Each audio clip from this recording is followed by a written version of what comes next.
पांचवा अध्याय है नियंत्रण और समन्वय। तो आइए इस अध्याय का दीर्घ उत्तरीय प्रश्नों को हल करते हैं। तो इस अध्याय में टोटल दीर्घ उत्तरीय प्रश्न 7 दिया गया है। तो सबसे पहले हम इसके प्रथम प्रश्न को हल करेंगे। पादप हार्मोन्स के मुख्य उदाहरण लिखें एवं ऑक्सिन के प्रभाव का वर्णन करें। तो इस प्रश्न में 2 प्रश्न हैं। पहला प्रश्न है प्लांट हार्मोन जितने होते हैं उनके उदाहरण लिखना है और उनमें ऑक्सिन के प्रभाव यानी प्लांट में ऑक्सिन का क्या प्रभाव होता है वो यहाँ पे वर्णन करना है। ये एक बिल्कुल ही आसान एक प्रश्न है। तो आइए इसको हल करते हैं। तो इस प्रकार लिखना प्रारंभ करना है। पौधे की जैविक क्रियाओं के बीच समन्वय स्थापित करने वाले रासायनिक पदार्थ को पादप हार्मोन या फाइटो हार्मोन कहा जाता है।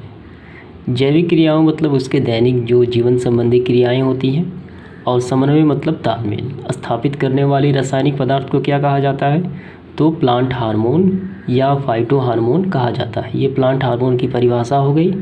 अब इसके बाद पादप हार्मोन के मुख्य उदाहरण, जो प्रश्न में टू द पॉइंट जो पूछा जा रहा है हम वही इसका आंसर करेंगे। पादप हार्मोन के मुख्य उदाहरण हमें लिखना है। तो रासायनिक संगठन कार्य विधि के आधार पे हार्मोन्स यानी प्लांट हार्मोन को 5 वर्गों में विभाजित किया गया है। कौन कौन से होते हैं, तो ये रहा। पहला होता है ऑक्सिन, दूसरा होता है जिब्रेलिन्स, तीसरा होता है साइटोकाइनिन, और चौथा होता है एब्सिसिक एसिड, और पांचवा होता है एथिलीन। तो यहाँ देखिए 1, 2 और 3, इन पहले 3 को हम कहते हैं वृद्धि हार्मोन। हार्मोन 2 प्रकार के, वृद्धि हार्मोन और वृद्धि रोधक हार्मोन। तो हार्मोन के बारे में सेपरेट वीडियो बना दिया गया है, चैनल के प्लेलिस्ट में जाके आप देख लीजिए पादप हार्मोन के बारे में। तो इन शुरुआती तीनों को कहा जाता है वृद्धि हार्मोन, जो प्लांट में वृद्धि करने में सहायक होते हैं, और ये 4 और 5 को कहा जाता है वृद्धि रोधक हार्मोन, यानी वृद्धि हार्मोन के ये प्रभाव को ख़त्म कर देते हैं, इसलिए इसे वृद्धि रोधक हार्मोन कहा जाता है, एब्सिसिक एसिड और इथिलीन। तो यही होते हैं टोटल 5 प्लांट हार्मोन के मुख्य उदाहरण। और इस प्रश्न में हमें क्या कहा गया है, और ऑक्सिन के प्रभाव का वर्णन करें। प्लांट में ऑक्सिन का क्या प्रभाव होता है वो यहाँ पे बताना है। तो आइए इसका वर्णन करते हैं। पौधे के स्तंभ शीर्ष पर मुख्यतः संश्लेषित होने वाले ये कार्बनिक यौगिक ऑक्सिन, जो पौधे में कोशिका विभाजन और कोशिका दीर्घन में सहायक होते हैं। जब प्लांट में कोशिका यानी प्लांट के नए नए जो भाग विकसित होते हैं, कोशिका विभाजन होता है और कोशिका दीर्घन जब होता है तो वहाँ पे ऑक्सिन हार्मोन उपयोगी साबित होते हैं। तो ये कहाँ होता है ऑक्सिन हार्मोन, तो प्लांट के शीर्ष स्तंभ पर। तो ये रहा है, और सबसे ऊपरी चोटी पे ये ऑक्सिन हार्मोन पाया जाता है। अगर इसको काट दिया जाए तो प्लांट की जो वृद्धि होती है लंबाई रुक जाएंगी और यहाँ पे पार्श्व शाखाएँ निकलने लगती हैं। ठीक है, कहाँ पाया जाता है, तो सबसे ऊपरी भाग में। तो ये तो हो गया कोशिका विभाजन और कोशिका दीर्घन में सहायक होता है ये ऑक्सिन हार्मोन। ये प्लांट यानी पौधे की लंबाई में वृद्धि करते हैं तथा ये बीज रहित, वैसे प्लांट जिसमें फलों में बीज नहीं पाए जाते हैं उनके उत्पादन में भी ये ऑक्सिन हार्मोन, उनके वृद्धि में भी ये सहायक होते हैं। तो यही होता है ऑक्सिन हार्मोन का प्लांट में प्रभाव। तो इसके पश्चात इसका दूसरा प्रश्न है वृद्धि नियंत्रक पदार्थ से आप क्या समझते हैं, पौधे में रासायनिक समन्वय कैसे होता है। तो यहाँ देखिए वृद्धि नियंत्रक पदार्थ, तो नाम से ही स्पष्ट है, वृद्धि को नियंत्रित करने वाला यानी वृद्धि को रोकने वाला। तो होता क्या है कि प्लांट में एक प्लांट जो होता है एक निश्चित समय अवधि तक वो वृद्धि करता है और उसके पश्चात उसके वृद्धि को कुछ रासायनिक पदार्थ उसके वृद्धि को रोक देते हैं, यानी वो एक निश्चित समय तक बढ़ता है, फलता फूलता है और उसके बाद वो प्लांट सूखने लगता है। तो जिन रासायनिक तत्व के कारण वो सूखता है उसे कहा जाता है वृद्धि नियंत्रक पदार्थ। वृद्धि हार्मोन होता है और एक वृद्धि नियंत्रक हार्मोन होते हैं, एब्सिसिक एसिड हो गया, एथिलीन हो गया, ये वृद्धि नियंत्रक पदार्थ कहे जाते हैं। तो आपको आंसर किस प्रकार लिखना है, आइए। तो आपको आंसर इस प्रकार लिखना है, पादप में वृद्धि नियंत्रक पदार्थ का तात्पर्य ऐसे रासायनिक पदार्थ से है जो पादप यानी प्लांट में एक नियत समय तक वृद्धि होने के बाद पौधे को वृद्धि को नियंत्रित अर्थात रोक देते हैं। वृद्धि नियंत्रक पदार्थ वृद्धि हार्मोन के प्रभाव को कम कर देता है। वृद्धि हार्मोन उस प्लांट को एक निश्चित समय तक उसको बढ़ाता है और वृद्धि नियंत्रक हार्मोन वृद्धि हार्मोन के प्रभाव को कम कर देता है, जिसकी वजह से प्लांट सूखने लगता है। ठीक है, अब इसके बाद देखिए, अब तो ये बात तो हो गई। इसके बाद पौधे में रासायनिक समन्वय कैसे होता है। इस पौधे में रासायनिक समन्वय स्थापित करने वाले पदार्थ क्या कहलाते हैं, हार्मोन कहलाते हैं। जो प्लांट हार्मोन कहा जाता है, इसे फाइटो हार्मोन भी कहा जाता है। ये पौधे के विभिन्न अंगों में अल्प मात्रा में पहुंचकर वृद्धि एवं अनेक उपापचय क्रियाओं को नियंत्रित एवं प्रभावित करते हैं। कौन से, तो प्लांट हार्मोन। रासायनिक संगठन तथा कार्यविधि के आधार पर हार्मोन को 5 प्रमुख वर्गों में विभाजित किया गया है, और जिन्हें वृद्धि हार्मोन और वृद्धि नियंत्रक पदार्थ शामिल होते हैं। तो वृद्धि हार्मोन क्या होता है, ऑक्सिन होता है, जिबरेलिन्स होता है, साइटोकाइनिन होता है। वृद्धि नियंत्रक हार्मोन कौन से आ जाते हैं, एब्सिसिक एसिड होता है और एथिलीन होता है। तो प्लांट हार्मोन के बारे में सेपरेट वीडियो बना दिया गया है, आप चैनल के प्लेलिस्ट में जाके देख सकते हैं। तो इस तरीके से ये प्रश्न क्रमांक 2 आसानी से समाप्त हो जाता है। तो आइए इसके बाद प्रश्न क्रमांक 3 हल करते हैं। जिब्रेलिन्स एवं साइटोकाइनिन के कार्यों की विवेचना करें। तो जिब्रेलिन्स और साइटोकाइनिन ये वृद्धि हार्मोन कहे जाते हैं, तो इनके कार्य हमें यहाँ पे बताना है। तो सबसे पहले इसके बारे में थोड़ा सा लिखना होगा। पादप यानी प्लांट रासायनिक समन्वय स्थापित करने में जिब्रेलिन्स एवं साइटोकाइनिन वृद्धि हार्मोन के अंतर्गत आते हैं, ये दोनों, जो पौधे की वृद्धि करने में सहायक होते हैं। तो आइए इसके बाद हम लिखेंगे इसके कार्य के बारे में। जिब्रेलिन्स के कार्य यहाँ से स्टार्ट होता है, ये प्लांट में क्या कार्य करते हैं। तो इसके 3 कार्य हैं। पहला कार्य है कोशिका विभाजन एवं कोशिका दीर्घन के द्वारा ये पौधे के स्तंभ की लंबाई में वृद्धि करते हैं। यहाँ देखिए, ये पौधे के स्तंभ भाग, यहाँ पे ये सारे जो दिखाई पड़ रहे हैं स्तंभ सीधे इनकी वृद्धि करते हैं। कौन से, जिब्रेलिन्स वृद्धि करते हैं। इसके बाद देखिए दूसरा क्या है, ये फलों एवं फूलों के बड़े आकार में सहायक होते हैं। तो इस हार्मोन की वजह से प्लांट के फल और फूल काफ़ी बड़े आकार में हो जाते हैं। तीसरा है बीज रहित फलों के उत्पादन में ऑक्सिन की तरह कार्य करते हैं। वैसे फल जिसमें बीज नहीं होता वे ऑक्सिन की तरह ये कार्य करते हैं। अब इसके बाद हम देखेंगे साइटोकाइनिन के कार्य। तो यहाँ पे साइटोकाइनिन के कार्य हैं, ये कोशिका द्रव्य के विभाजन के मुख्य भूमिका अदा करते हैं। कौन से, साइटोकाइनिन। ये जीर्णता को रोकते हैं तथा पर्णहरित यानी क्लोरोफिल को लंबे समय तक नष्ट नहीं होने देते, साइटोकाइनिन। और जिसके वजह से क्या होता है, पर्णहरित को लंबे समय तक बनाए रखते हैं, जिसके वजह से पत्तियां हरी और ताज़ी काफ़ी लंबे समय तक बनी रहती हैं। ठीक है, जीर्णता मतलब सूखना। तो इस प्रकार ये 3 इसके कार्य हो जाते हैं साइटोकाइनिन के। तो प्रश्न क्रमांक 3 भी समाप्त हो जाता है। तो इसके पश्चात प्रश्न संख्या 4 है, तंत्रिका कोशिका या न्यूरॉन की संरचना का सचित्र वर्णन करें। यानी न्यूरॉन कैसे बना है, किन किन अंगों से बना है, स्टेप बाय स्टेप ये हमें यहाँ पे बताना है, सचित्र वर्णन करना है। तो कुछ इस प्रकार होता है न्यूरॉन की संरचना, यहाँ देखिए, और ये सारे इनके अंग के नाम हैं। तो सबसे पहले हम ये जान लेते हैं कि तंत्रिका कोशिका या न्यूरॉन ये क्या काम करते हैं। शरीर की जितनी भी आंतरिक और बाह्य सूचनाएं होती हैं वो सारी मस्तिष्क को ये पहुंचाने का कार्य करती है। आंतरिक सूचनाएं जैसे में कि भूख हो गया, प्यास हो गया, रोग वगैरह, पीड़ा हो गया, ये सारे मस्तिष्क को देते हैं। और बाह्य सूचनाएं यानी बाहरी सूचनाएं हो गई, जैसे में कि शरीर में चोट लग गया, ठंडा या कोई गर्म चीज़ को हमने छू लिया, ठीक है, तो ये स्पर्श हो गया, तो ये सारी सूचनाएं मस्तिष्क को पहुंचाते हैं। तो यही इनका काम होता है न्यूरॉन का। तो इसके बारे में हमें बताना है। तो सर्वप्रथम हमें इसके बारे में थोड़ा सा लिखना होगा। तंत्रिका कोशिका या न्यूरॉन संदेशों का संवहन करने वाली मूल इकाई हैं।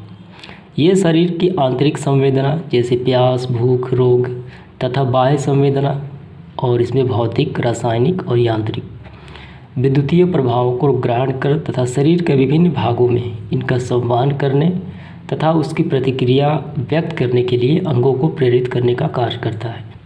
ठीक है, जैसे कि हाथ हिलाना हो। तो ये सारे आदेश जो होते हैं वो किसके द्वारा जाता है, तो ये विद्युतीय आवेश द्वारा मस्तिष्क को पहुंचाते हैं। तो मानव में तंत्रिका तंत्र मस्तिष्क तथा स्पाइनल कार्ड से तथा अन्य तंत्रिकाओं से बना होता है। ठीक है, तो ये मस्तिष्क का ये सारे पार्ट होते हैं। ठीक है, ये मस्तिष्क वगैरह सारे पार्ट होते हैं। तो आइए इसके बाद हम इसकी संरचना यानी जो मेन पॉइंट है संरचना का सचित्र वर्णन करते हैं। इसकी संरचना का सचित्र वर्णन। तो ये थोड़ा सा लंबा प्रश्न है, तो इसका आंसर आपको लिखना है। तो यहाँ से अब प्रारंभ करना है आपको संरचना। प्रत्येक न्यूरॉन में एक ताराकार कोशिकाएं होता है जिसे क्या कहा जाता है, साइटॉन कहते हैं। यहाँ देखिए इस तारे जैसे ये दिखाई पड़ रही है आकृति जैसे, इसे क्या कहा जाता है, तो इस तारे की आकृति को साइटॉन कहा जाता है, इस पूरे को। ठीक है, साइटॉन में कोशिका द्रव्य तथा एक बड़ा न्यूक्लियस होता है। तो इस साइटॉन में क्या होता है, कोशिका द्रव्य भरा होता है और इसके बीच में एक न्यूक्लियस यानी एक केंद्रक होता है। तो ये रहा एक न्यूक्लियस यानी केंद्रक। ठीक है, तो इतना हो गया। अब इसके बाद कोशिका द्रव्य में अनेक निरसल कणिकाएँ पाई जाती हैं। किसमें, इस कोशिका द्रव्य में कई प्रकार की कणिकाएँ पाई जाती हैं। इसके बाद देखिए साइटॉन में अनेक पतले तंतु या प्रवर्धक निकले होते हैं। इन तंतुओं को एक अन्य अपेक्षा काफ़ी लंबा होता है अक्ष या एक्सान कहा जाता है। ठीक है, इसे यहाँ इस लंबे वाले भाग को कहा जाता है एक्सान, और इस एक्सान में कोशिका द्रव्य भरा होता है। इसके बाद यहाँ देखिए, और एक्सान के अतिरिक्त अन्य प्रवर्धक जो सामान्य छोटे और शाखित होते हैं डेंड्राइट्स कहलाते हैं। ये सारे पतले पतले जो बाल जैसे हैं इसे डेंड्राइट्स कहा जाता है। ठीक है, डेंड्राइट्स का स्वतंत्र सिरा शाखित होता है यानी काफ़ी महीन होता है। डेंड्राइट्स विभिन्न प्रकार के संवेदनाओं को संवेदी अंग जैसे कान, नाक, जीभ आदि को ग्रहण कर साइटॉन को पहुंचाते हैं। ये सारे संवेदी सूचनाओं को किसको पहुंचाते हैं, तो इस साइटॉन को पहुंचाते हैं। देखिए यहाँ से इसमें यहाँ से लेकर आते हैं और यहाँ पहुंचा देते हैं। इसके बाद साइटॉन में संवेदना विद्युत आवेग के परिवर्तित हो जाता है इस साइटॉन में, और फिर एक्सान के द्वारा तंत्रिका आवेग की ओर आगे की ओर बढ़ाते हैं। और इस एक्सान के द्वारा, ये रहा एक्सान, इसके द्वारा इन आवेगों को सूचनाओं को आगे की तरफ ये बढ़ा देते हैं। ठीक है, इसके बाद अर्थात एक्सान में, तो यही पिक्चर है, यही आपको बनाना है पिक्चर। तो इसके बाद आप अपने से भी कर सकते हैं। यहाँ देखिए प्रत्येक पहले से बता दिया गया है। ठीक है, यहाँ तक इसका आंसर लिखना है आपको, प्रत्येक समझ के अपने से करना है। ये थोड़ा सा लंबा प्रश्न है तो इसलिए मैं ये आपके लिए ही छोड़ रहा हूँ। अगर समझ में नहीं आता है तो कमेंट जरूर कीजिएगा। तो चलिए इसके बाद देखते हैं इसका अगला प्रश्न। इसके पश्चात है प्रश्न संख्या 5वां, जहाँ हमें मानव मस्तिष्क की संरचना का सचित्र वर्णन करना है। तो ये थोड़ा सा लंबा प्रश्न है तो मैं आपको थोड़ा सा हिंट ही दे देता हूँ और अपने से ही आपको करना है। तो आइए, तो इस प्रकार आपको लिखना प्रारंभ करना है। मानव मस्तिष्क एक अत्यंत महत्वपूर्ण कोमल अंग है। ठीक है, हमें यहाँ पे सचित्र वर्णन भी करना है चित्र के साथ। ये रहा मानव मस्तिष्क। ठीक है, और सभी अंगों के बारे में यहाँ पे बताना भी है, तो मैंने अभी सिर्फ डायग्राम ही बनाए हैं। तो एक महत्वपूर्ण कोमल अंग होता है मानव मस्तिष्क मानव शरीर का।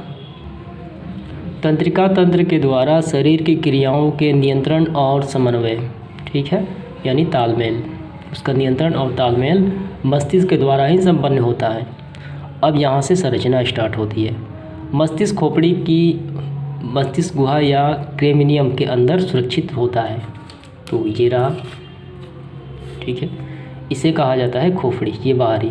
तो इसके अंदर ये मस्तिष्क रहता है और आपके बुक में पिक्चर दे दिया गया है पहले से, आप वहाँ से देख सकते हैं। ठीक है, यहाँ से यह चारों ओर से एक तंतुमय संयोजी ऊतक की एक झिल्ली से घिरा होता है। जिसे मेनिंजिस कहते हैं, जो बाहरी आघातों और दबाव से मस्तिष्क को बचाता है। मस्तिष्क के 3 प्रमुख भागों में बांटा गया है। कौन कौन से भाग होते हैं? पहला होता है अग्र मस्तिष्क यानी आगे वाला, दूसरा मध्य मस्तिष्क यानी बीच वाला, और तीसरा पार्श्व मस्तिष्क यानी पीछे वाला। और इसके बाद अगला जो स्टेप होगा आपको लिखना, इन सब के बारे में आपको लिखना होगा, अग्र मस्तिष्क, पार्श्व मस्तिष्क और मध्य मस्तिष्क। तो यहाँ से स्टार्ट करना है अग्र मस्तिष्क, ठीक है, और इसके कितने भाग होते हैं, और ये सारी बातें लिखने के बाद आपको ये सारे जो इम्पोर्टेंट पॉइंट्स हैं कुछ छांट कर ही, नहीं तो ज़्यादा लंबा हो जाएगा, ये सारे आपको लिखने हैं। तो आप अपने से भी कर सकते हैं, ये आपको स्वयं अपने से करना है। इसके पश्चात है प्रश्न संख्या 6। ये काफ़ी आसान एक प्रश्न है। मनुष्य के शरीर में पाई जाने वाली अंतःस्रावी ग्रंथियों के नाम लिखें, यानी सभी को नाम लिखना है। पिट्यूटरी ग्रंथि द्वारा स्रावित हार्मोन के कार्य का उल्लेख करें। तो आइए सबसे पहले हम अंतःस्रावी ग्रंथियों का नाम लिख देते हैं। तो यहाँ से आपको लिखना प्रारंभ करना है, यहाँ से ये लाल से जो दिखता है आपको 6 तक, यही सारे अंतःस्रावी ग्रंथियाँ हैं। जनन ग्रंथियाँ हो गई, अंडाशय और वृषण, ये सारे नाम 6 तक आपको लिखना है। और ये लिखने के बाद इसमें जो अगला प्रश्न है, पिट्यूटरी ग्रंथि द्वारा स्रावित हार्मोन के कार्य का उल्लेख करें, वो कार्य हमें यहाँ पे उल्लेख करना है, पिट्यूटरी ग्रंथि द्वारा जो स्रावित हार्मोन होता है। तो वो बातें लिखने के बाद आपको यहाँ से लिखना प्रारंभ करना है। पिट्यूटरी ग्रंथि कपाल के स्फिनाइल हड्डी में एक गड्ढे में स्थित होती है, यह मास्टर ग्रंथि भी कहलाती है। यहाँ पे देखिए इस कपाल के गड्ढे में मेल और फीमेल, ठीक है, दोनों में होती है, मेल और फीमेल में यहाँ पे ये पिट्यूटरी ग्रंथि पाई जाती है। तो इसके बाद पिट्यूटरी ग्रंथि के अग्रपिंड द्वारा स्रावित हार्मोन वृद्धि हार्मोन कहलाता है, ठीक है, यहाँ से। तो इसके कार्य जो होते हैं, कौन से हार्मोन स्रावित होता है, तो वृद्धि हार्मोन स्रावित होता है। तो यहाँ से लेके आपको यहाँ तक, ठीक है, ये सारी बात लिखते हुए आपको सारे लिखने हैं। तो इस प्रकार ये प्रश्न संख्या 6 समाप्त हो जाता है। तो आइए इस सेशन का आखिरी जो सवाल है, एड्रिनल और जनन ग्रंथियों द्वारा स्रावित हार्मोन और उनके कार्यों का उल्लेख करें। तो सबसे पहले हम एड्रिनल द्वारा जो स्रावित हार्मोन होते हैं उसका नाम लिखेंगे, और ये लिखने के बाद उसके बाद जनन ग्रंथियों द्वारा जो स्रावित हार्मोन होता है उनका नाम और कार्य लिखेंगे। तो सबसे पहले हम एड्रिनल के बारे में लिखते हैं। तो ये बातें आपको पहले लिखनी है। एड्रिनल ग्रंथि के 2 भागों होते हैं, पहला होता है कार्डेक्स और दूसरा होता है मेंडुला। तो यहाँ देखिए एड्रिनल कार्डेक्स द्वारा स्रावित हार्मोन और उसके कार्य। तो एड्रिनल कार्डेक्स द्वारा कौन से हार्मोन स्रावित होते हैं, तो ये पहला होता है, और ये दूसरा, और ये तीसरा। तो इनके कार्य भी हो जाएंगे, ये बात लिख लेना है आपको। और इसके बाद फिर ये यहाँ से लिखना है एड्रिनल मेडुला। तो इसके द्वारा स्रावित हार्मोन हो गए, ये पहला और दूसरा, ये 2 हो गए, तो इनके भी कार्य लिख लेना है। तो ये लिखने के बाद अब हमें जनन ग्रंथियों का भी कार्य लिखना है, जो प्रश्न में कहा गया है।